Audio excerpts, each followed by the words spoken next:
Assalamualaikum warahmatullahi wabarakatuh. Kami dari kelompok 7 ingin menyampaikan materi tentang resolusi konflik melalui pendidikan multikultural. Sebelum ke materi, izinkan kami memperkenalkan anggota kelompok kami. Yang pertama, Erni Yuniarti. Yang kedua, Wayan Arte. Yang ketiga, Galuh Ufi. Yang keempat, Ayun Nur Sakinah. Yang kelima, Eva Ari Astuti. Untuk materi yang pertama akan dibacakan oleh Mbak Erni Yuniarti.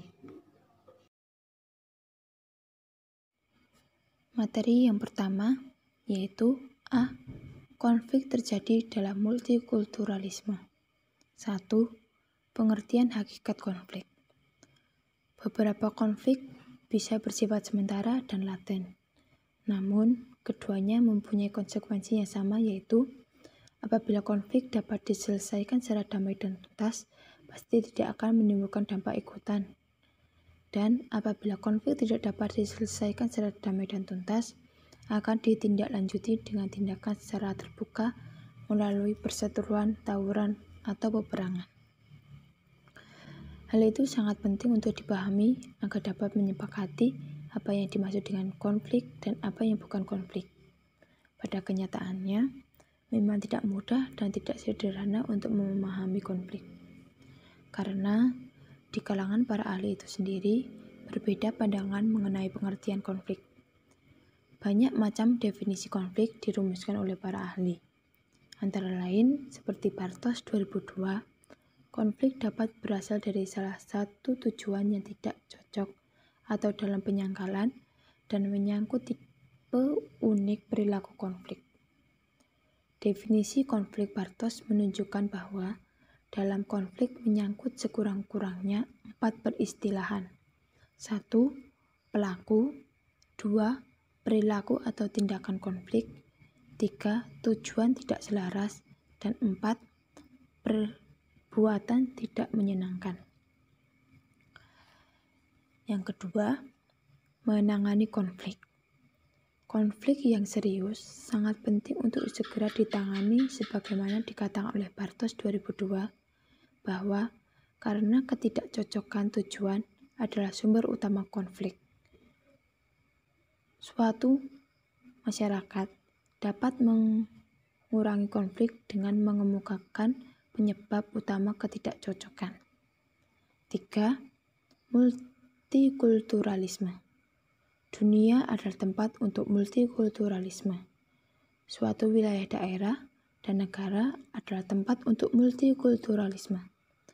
Menurut Ray 1999, multikulturalisme adalah suatu pendekatan yang menggantikan universalisme dan yang memperkenalkan etnik yang tidak perlu dan tidak mendukung ke dalam wilayah perhatian atau kegiatan masyarakat sipil.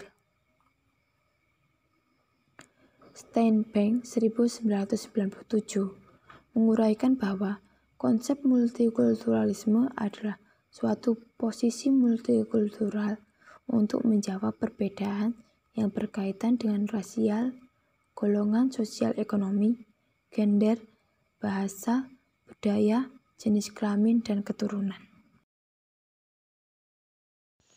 B. Menyelesaikan konflik melalui pendidikan multikultural. Yang pertama, pentingnya pendidikan multikultural.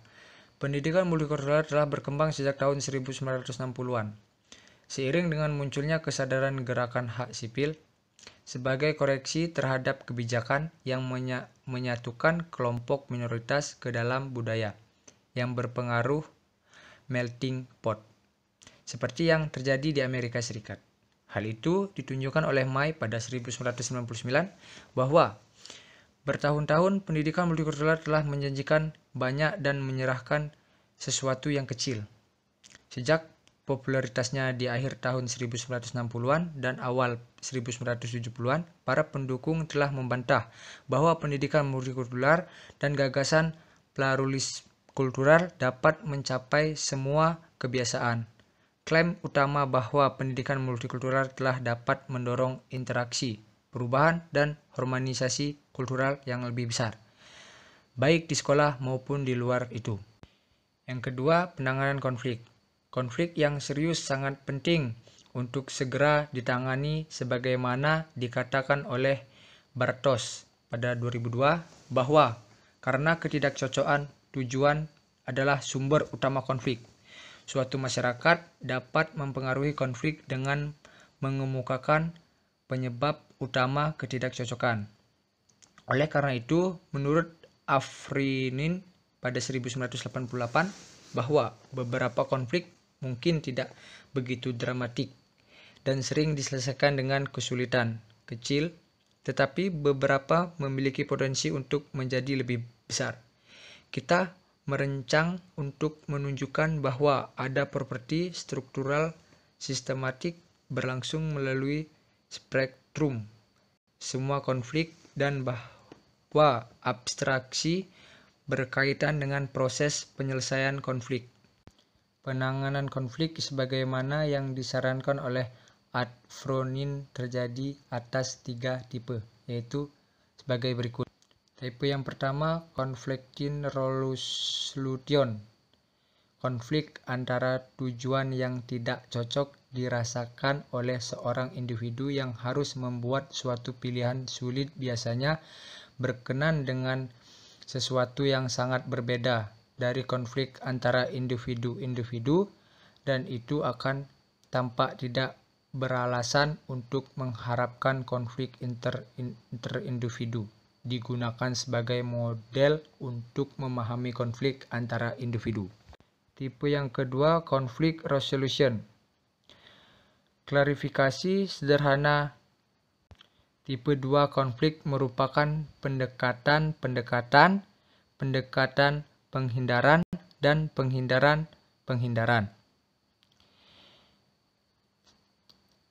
Karakteristik tipe ketiga, conflict resolution. Berikut ini membedakannya dari tipe-tipe yang lain. Yang pertama, pilihan berisi arah pilihan tindakan. Yang kedua, konflik tipe 3 berisi suatu rangkaian tindakan dan reaksi yang diambil oleh antagonis secara tunggal. Yang ketiga, komunikasi dibatasi dan tidak dipercayai. Kata dan tindakan bisa tidak cocok. Yang keempat, kekuatan mendominasi persuasi. Yang kelima, kepentingan sendiri mendominasi kepentingan umum. Yang keenam, gampang dipengaruhi untuk berkembang lebih besar. Yang ketujuh, itu bisa diselesaikan oleh pihak mereka sendiri dengan memainkan itu semua. Misalnya, perang. Yang ke-8, dikontrol dengan kehilangan kedaulatan. Yang terakhir, 9, selalu ada yang kalah. Selanjutnya, peranan pendidikan multikultural dalam menangani konflik seperti yang dikemukakan oleh Bartos adalah: yang pertama, meningkatkan pemahaman. Diskusi diperlukan untuk menyelesaikan konflik dengan menambah kesadaran orang-orang mengenai situasi. Memberikan mereka suatu pandangan ke dalam bagaimana mereka dapat mencapai tujuan sendiri tanpa mengurangi percaya diri orang lain. Yang kedua, meningkatkan keeratan kelompok. Ketika konflik diselesaikan secara efektif, anggota tim dapat mengembangkan penghargaan kuat bersama dan keyakinan yang terbaharui kembali dalam kemampuan mereka untuk bekerja bersama. Yang ketiga, memperbaiki pengetahuan diri. Konflik mendorong individu untuk mengkaji tujuan mereka dengan rincian akhir, membantu mereka memahami sesuatu yang paling penting bagi mereka, menajamkan fokus mereka, dan memperbaiki efektivitas mereka. Pada intinya, pendidikan multikultural dapat berperan untuk meningkatkan pemahaman terhadap situasi konflik dan kesadaran untuk segera menyelesaikannya. Meningkatkan keeratan kelompok kultural agar apabila terjadi konflik dapat diselesaikan secara efektif berdasarkan pada saling menghargai secara bersama dan menyempurnakan pengetahuan diri sendiri untuk mengkaji secara lebih dalam dan lebih dekat, agar dapat membantu mereka untuk memberikan pemahaman dan menajamkan fokus terhadap segala permasalahan yang mewakili terjadinya konflik, dan meningkatkan keefektifan mengatasi suatu konflik. Yang selanjutnya yaitu implementasi PM di Indonesia. Wacana yang hangat dalam PM menghasilkan tuntutan implementasi PM yang kuat dan berhasil dalam sistem pendidikan nasional di berbagai negara. Hal itu sejalan dengan pernyataan Banks pada tahun 1995 bahwa terdapat kesepakatan umum di antara banyak ahli dan peneliti. Untuk PM yang diimplementasikan secara sukses, perubahan institusional harus dibuat, termasuk perubahan dalam kurikulum, seperti bahan-bahan pembelajaran, gaya mengajar, belajar, dan juga sikap.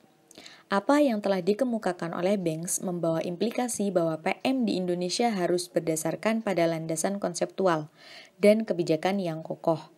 Jika kita mengharapkan bahwa PM dapat menjadi lebih baik yang dipahami dan diimplementasikan secara penuh dan konsisten sesuai dengan teori atau landasan konseptual dan kebijakannya, maka PM harus dijabarkan secara komprehensif dan jelas arahnya. Faktor penting dalam PM di Indonesia sebaiknya fokus pada berbagai macam perbedaan dalam ras, kesukuan, tingkatan sosial ekonomi, gender, agama, dan kekhususan atau keunikan individu. Konseptualisasi, organisasi, dan pemilihan materi PM menurut Banks pada tahun 1995 mengacu pada yang pertama integrasi konten, yang kedua proses konstruksi pengetahuan, yang ketiga mengurangi prejudis, yang keempat pedagogi yang adil dan sama, yang kelima memberdayakan budaya sekolah dan struktur sosial. Untuk materi yang selanjutnya yaitu transformasi pendidikan untuk mengatasi konflik masyarakat dalam perspektif multikultural. Transformasi pendidikan dalam perspektif multikultural seyogyanya memfasilitasi proses belajar mengajar yang mengubah perspektif monokultural yang esensial, penuh prasangka, dan diskriminatif ke perspektif multikulturalis yang menghargai keragaman dan perbedaan, toleran dan sikap terbuka. Transformasi pendidikan selayaknya juga mampu memberikan ide yang mencerdaskan, antara lain, dengan cara mendesain materi, metode, hingga kurikulum yang mampu menyadarkan masyarakat akan pentingnya sikap saling toleran, menghormati perbedaan, suku, agama, ras, etnis, dan budaya masyarakat Indonesia yang multikultural. Sekian materi dari kelompok kami yang dapat kami sampaikan. Semoga bermanfaat. Wassalamualaikum warahmatullahi wabarakatuh.